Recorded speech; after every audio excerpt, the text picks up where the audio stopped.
Hello viewers, ten academy ইনস্টিটিউটের পক্ষ থেকে সবাইকে স্বাগতম। আশা করি সবাই ভালো আছেন।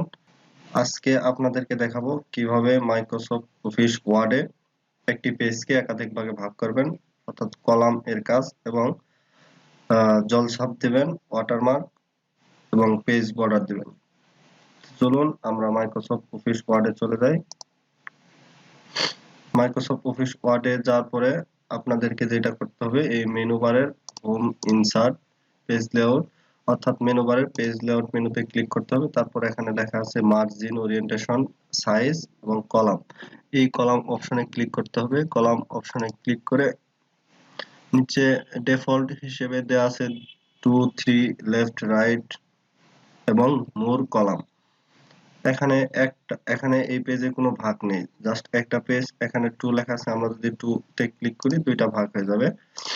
3 তে ক্লিক করলে তিনটা ভাগ হয়ে যাবে। আপনাদের যদি আরো অনেকগুলা ভাগ করার দরকার হয় তাহলে কলাম অপশনে ক্লিক করে মোর কলামে ক্লিক করবেন। তাহলে এখানে লেখা আছে নাম্বার অফ কলাম, অর্থাৎ আপনারা এখানে লিখে দিতে পারবেন।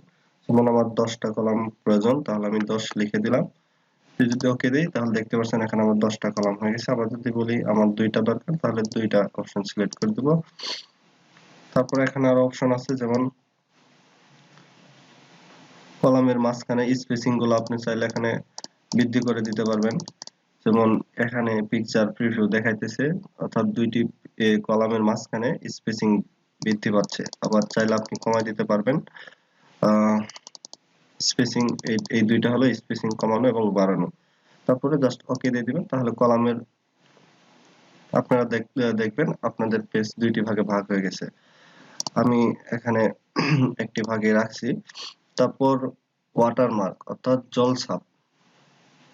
আপনারা একটি কাজ করবেন, সেই কাজটাকে যদি অন্য আর কেউ নকল করতে না পারে, কপি করতে না পারে, সেজন্য আপনারা এখানে জলছাপ একটা পিকচার, ছবি বা কিছু লেখা লিখে দিতে পারেন। তাহলে আপনাদের কাজটা কেউ নকল করতে পারবে না। আপনারা জলছাপ দেওয়ার জন্য ওয়াটারমার্কে ক্লিক করুন। তারপর এখানে ডিফল্ট ওয়াটারমার্ক দেওয়া আছে, যেমন ডোন্ট কপি, ড্রাফট, স্যাম্পল, এগুলা নিতে পারেন।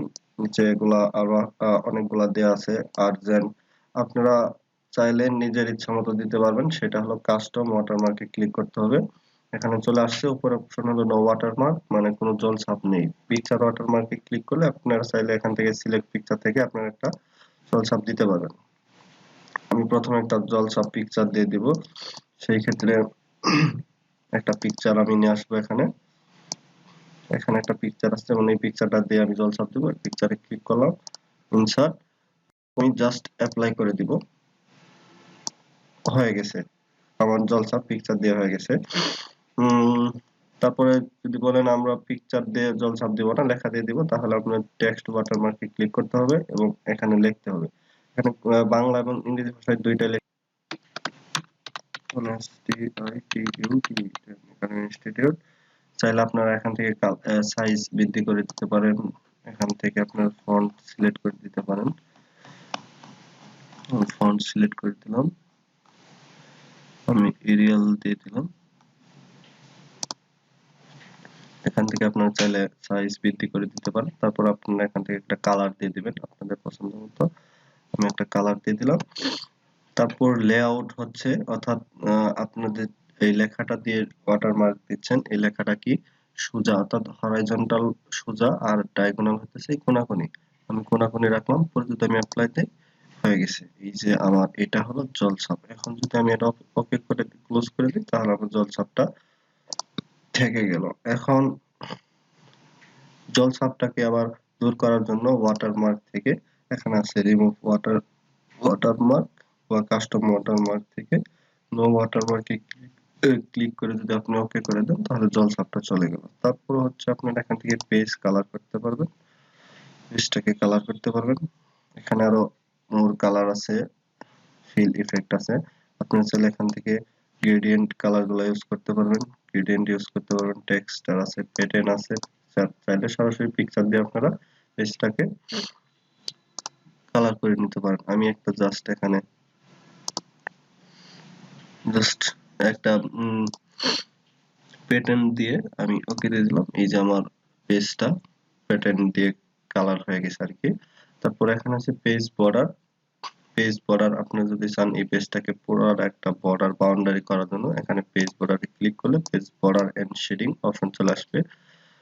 বর্ডার এন্ড শেডিং চলে আসবে। তারপর প্রথম আছে বর্ডার, অর্থাৎ আপনারা যদি লেখার বর্ডার দিতে চান সেক্ষেত্রে বর্ডার থেকে বক্সে ক্লিক করলে বর্ডার চলে আসবে। বক্সে ক্লিক করলে এইখানে প্রিভিউ দেখতে পাচ্ছেন, অর্থাৎ লেখার চারপাশে বর্ডার। তারপর শ্যাডো, অর্থাৎ বর্ডারটাই জাস্ট এক পাশে একটু ছায়া থাকবে। আর 3D হলে 3D এর মতো। আর কাস্টম আপনারা এখান থেকে নিজেরা দিতে পারবেন। তারপর হচ্ছে পেজ বর্ডার, আমি পেজ বর্ডার যেহেতু চারপাশে একটা বাউন্ডারি করব, পেজ বর্ডারে ক্লিক, তারপর বক্সে ক্লিক করার পর এখানে আপনারা চাইলে এগুলো যে কোনো একটা ইউজ করতে পারবেন। জাস্ট সাপোজ এটা যদি নেই, তারপর এখান থেকে আপনারা চাইলে একটা কালার করে দিতে পারবেন। একটা কালার দিলাম, একটা কালার করে দিলাম।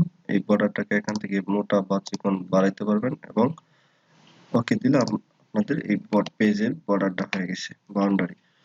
এটা হলো লাইন দিয়ে বর্ডার স্টাইল। আরো বর্ডার স্টাইল আছে, এটা হচ্ছে পেজ বর্ডার থাকবে। এখানে আর্টে এখানে ক্লিক করলে অনেকগুলা স্টাইলের বর্ডার চলে আসবে। আপনি চাইলে এখান থেকে বর্ডার দিয়ে নিতে পারবেন, এখান থেকে বর্ডার ইউজ করতে পারবেন। এখানে অনেক সুন্দর সুন্দর বর্ডার দিয়ে আছে, যেমন এই বর্ডারটা নিলাম। এটাকে আপনারা সর্বোচ্চ 31 পর্যন্ত মোটা করতে পারবেন আর সর্বনিম্ন